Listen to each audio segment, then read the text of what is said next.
De la Superintendencia de Valores y la oposición de los accionistas minoritarios, dos de las llamadas sociedades cascada de SQM lograron aprobar aumentos de capital este viernes por 120 y 92 millones de dólares respectivamente. En la Junta de Accionistas, el hermano de Julio Ponce Lerú insistió en que siempre han actuado conforme a la ley. Vamos a profundizar respecto a este caso en particular, a lo sucedido este viernes. Para eso nos acompaña Claudio González, director de Estrategias de Inversión. Gracias por estar con nosotros, Claudio.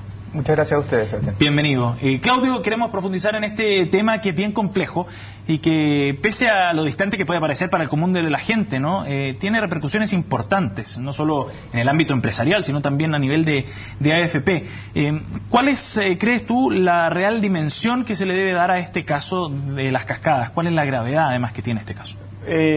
Mira, yo creo que estábamos recién en los inicios de lo que puede ser las implicancias que esto pueda tener para el mercado de capitales y para aquellos participantes del mercado de capitales, ya sea directos o indirectos. Los directos son las AFPs como instituciones, pero los indirectos somos todos aquellos que cotizamos en las AFPs. Claro. Y dimensionar hoy, digamos, cuántos serían los efectos, creo que es todavía prematuro, creo que todavía hay un espacio para que puedan ir surgiendo antecedentes adicionales que nos den una posibilidad de dimensionar un poco mejor. Pero ya hay una cifra sobre la mesa, entre 500 y 600 millones de dólares de pérdida posible, y yo diría en una primera instancia, que podrían estar generando estas operaciones cascadas. ¿Estás de acuerdo con esa cifra estimada? Yo creo que en inicio puede ser eso. Lo que pasa es que a eso podría uno sumar lo que son las disminuciones de precio que puedan tener esos papeles producto, ¿verdad?, de ya la incertidumbre que se ha creado en el mercado por digamos, en lo que están insertas, ¿verdad? Y eso no necesariamente pasa por la diferencia de precio a la que se realizaron estas operaciones entre el 2009 y el 2011, claro, sino que hoy. Es decir, perfectamente podría ser que sigan bajando de precio en algunos casos de manera dramática y eso dañe todavía más, ¿verdad?, el patrimonio de los cotizantes. Que sigan bajando a raíz de lo que ha sucedido en los últimos días, del informe que emite la SBS, ¿sí? A raíz de las implicancias que tiene en este caso el Ministerio Público, de que la SBS pudiera eventualmente definir algunas aristas adicionales contra algunos otros participantes del mercado y que también la Superintendencia de Pensiones pudiera aportarnos antecedentes que arrojen luces nuevas sobre el caso. ¿Qué rol tiene ahí que jugar la Superintendencia de Pensiones? ¿Por qué está mirando con lupa este caso, Claudio? Bueno, definitivamente su rol, definido en el Decreto Ley 3500, es de tratar de preservar los intereses de todos los cotizantes en la AFP, de todos los trabajadores chilenos que tenemos nuestros ¿verdad?, ahorros o parte de nuestros ahorros en los fondos de pensiones. Por lo tanto, es de principal importancia que la Superintendencia de Pensiones pueda tomar al menos parte en este caso en lo que se refiere a tratar de establecer cuáles son las dimensiones que podrían tener como daño en los fondos de los trabajadores, ¿verdad?, estas operaciones que ocurren en el mercado de capitales. ¿Se apresuró en emitir comentarios quizás la superintendente? Yo pienso que no. Yo pienso que definitivamente las AFP ya hace un tiempo están presentando serios reparos respecto de lo que ha hecho el grupo Sokimich y la sociedad cascada Aguas Arriba. Y efectivamente ya hay un momento en el que tiene que la autoridad al menos dar una opinión respecto de si estas operaciones que ya pasaron al ámbito judicial son o no son, ¿verdad?, potenciales daños a lo que tienen los cotizantes en la AFP. Ahora, Claudio, para entender qué fue lo que sucedió acá, antes de emitir algún juicio, eso lo tendrá que develar la SBS y el Ministerio Público en paralelo, pero para poder entenderlo en alguna figura, aquí lo que hubo es un abuso de la posición dominante de uno de los controladores de la empresa o de las sociedades cascadas respecto de los minoritarios. ¿Cómo se puede definir algo tan complejo de manera más sintética? Yo lo definiría en dos etapas. Yo diría que una primera etapa, lo que trató de hacer el grupo controlador, Julio Ponce Lerú y algunos otros propietarios de Sokimich, que es la empresa que está más abajo, aguas abajo, claro, dentro de toda esta cascada, sin embargo es la que tiene valor real de todas. Lo que trató de hacer él fue proteger su casi 30% de propiedad frente a otro potencial gran inversionista en la empresa que era Potash, la canadiense, una empresa canadiense muy grande.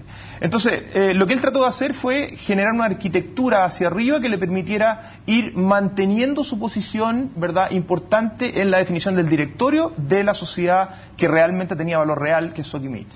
De esa manera fue entonces generando arquitectura hacia arriba, que con cada vez menos porcentaje de propiedad sobre Sokimich le permitía mantener ese 30%, que es el que hasta hoy día mantiene. Porque en la medida en que tú vas generando una empresa hacia arriba que mantiene el 30% y yo puedo mantener menos del 100% de esa empresa hacia arriba, por ejemplo el 50%, claro, entonces el 50% de una empresa mantiene el 30% de la que está abajo. Sí. Y luego una que está arriba, el 50 del 50 del 50 va generando propiedad sobre el 30% que está abajo. Por tanto, al final, con tal vez un 20% de valor real, yo sí mantengo la propiedad sobre el 30% de la empresa que está cascada abajo. Claro. Entonces, eso fue la primera parte. Y la segunda parte fue que en la medida en que se generó toda esta estructura, hubo evidentemente dividendos que iban desde la empresa que generadora de valor hacia arriba.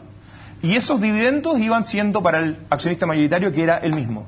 Por lo tanto, se expropiaba algo de valor respecto a los minoritarios, que es lo que tú dices. Claro, y ahora lo que queda por develar entonces es si esa arquitectura finalmente estaba en función de proteger efectivamente a SQM de este controlador internacional que era Potash, o si está orientado a realizar maniobras bursátiles de otro tipo, ¿no? Bueno, lo que parece ser materia de la investigación es lo segundo. Sí, lo claro, que está siendo materia de investigación hoy día es básicamente que hubo operaciones que se hicieron a precios que no responden a los precios verdaderos de mercado de esos momentos del tiempo y que le permitieron a las empresas cascada arriba, no a Sokimich, a las empresas cascada arriba, ir obteniendo utilidades contables que luego se reversaban, pero ya esas utilidades contables daban la posibilidad de tener jugosos dividendos en cascada arriba, ¿verdad? Y eso le permitía entonces al controlador, de alguna manera, hacerse de la mayoría del valor que provenía de la empresa madre, diríamos, de la empresa generadora de utilidades. Ahora, Claudio, para volver un poco atrás, antes de analizar este aumento de capital aprobado el viernes,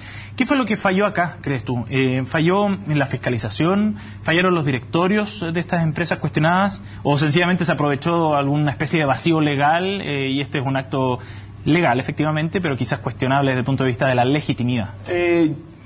Yo creo que definitivamente aquí hay un elemento que demoró en llegar de supervisión. Yo creo que, sin perjuicio que puedan parecer siempre bajo cualquier lupa operaciones totalmente dentro de la ley, la regulación puede y tiene la capacidad de mirar lo que está ocurriendo con cada una de las operaciones. Creo que ahí hay un elemento. Y el otro elemento también que ha saltado y que creo va a tener que pronunciarse también es el elemento de ya propiamente bursátil, es decir, la bolsa de valores.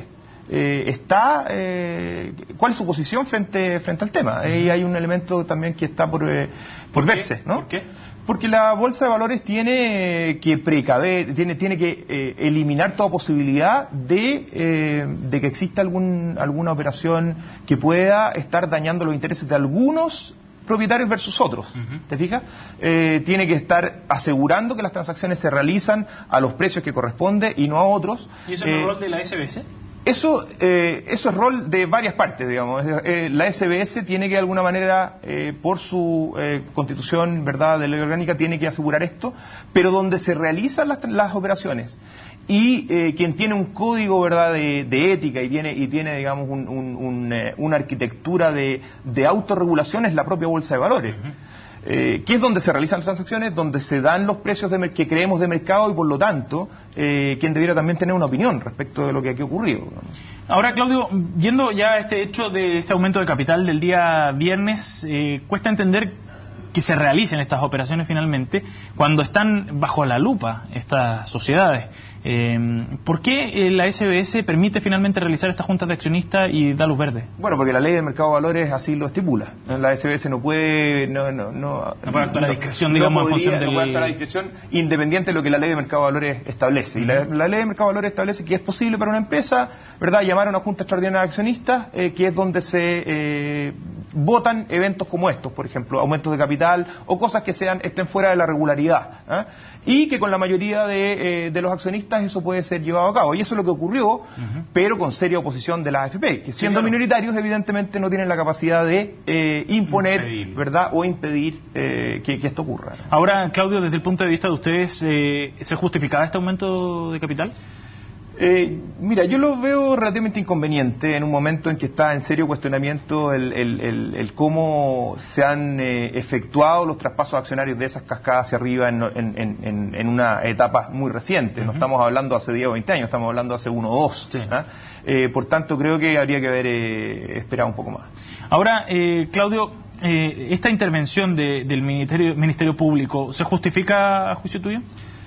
Parece haber elementos que están reñidos con la legalidad en la operación, sí. En la compra a precio ficticio, en la mantención por poco tiempo y en la venta también a un precio ficticio que da la impresión en muy poco tiempo de haber generado utilidades contables sobrenormales para favorecer a unos pocos inversionistas mayoritarios, ¿verdad? Que son precisamente el grupo de Ponce Lerú y sus ejecutivos. Por lo tanto, creo que ahí hay una cosa que debería ser revisada, ¿no? Al menos revisado, por lo menos, claro, antes de emitir un juicio, por cierto.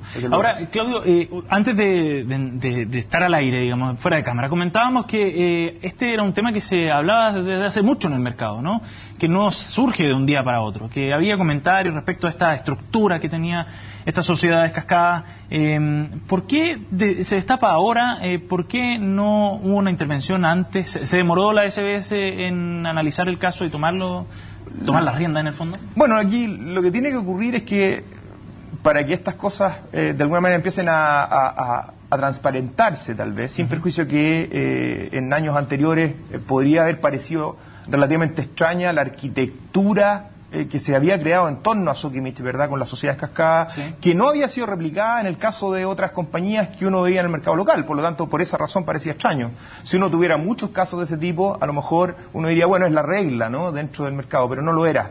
Entonces, lo que parece ser, a ver, aquí es que tiene que tomar acciones los grandes participantes del mercado de capitales, sobre todo aquellos que tratan de evitar que se dañe la credibilidad y la transparencia del mercado de capitales, para que se pueda empezar a aclarar qué es lo que ocurrió ahí. Difícilmente eso lo iba a hacer alguna de las partes que estaba probablemente participando de la creación, sí, claro, de esta estructura, ¿no? Sí, claro. Ahora, para cerrar, con una reflexión un poco más amplia y tomando en cuenta lo que sucedió con el caso La Polar hace poco, las palabras además del presidente de la CPC durante este fin de semana, me imagino que no hay ningún sistema financiero, ningún mercado bursátil que sea infalible, pero sumando esos dos casos, donde lo que está cuestionado finalmente es la ética probablemente de los inversionistas, de los empresarios, y donde queda en entredicho finalmente la legitimidad que tienen.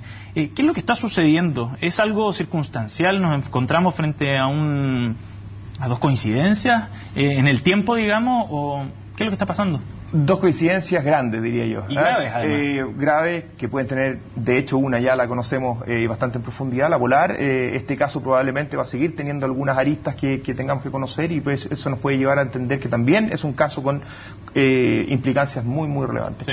Yo diría que son hasta el momento dos casos importantes sobre los cuales hay que levantar las alertas necesarias para poder mejorar nuestro mercado de capitales. No diría que es la generalidad en todas las empresas, como te comentaba recién. Uno no ve arquitecturas demasiado complejas en la propiedad de las empresas chilenas, sí. Y por tanto difícilmente podría generalizar este caso. Pero sí, en la medida en que ya tenemos dos casos en 2 o 3 años que podrían dañar de alguna manera importante, uno, la credibilidad del mercado de capitales, pero también, y muy importante, es verdad, la posición tanto de minoritarios como de consumidores en el caso de La Polar. Creo que son dos casos que levantan alertas muy relevantes y que la autoridad tiene la responsabilidad de aclarar, ojalá a la brevedad. Y quizás surja de ahí algún debate legislativo importante que vamos a seguir, por cierto, atentamente. Claudio González, director de Estrategia de Inversión de Alta Dirección, gracias por estar con nosotros aquí en CNN. Gracias, Sebastián. Hacemos una pausa, volvemos pronto con más informaciones, no se vayan.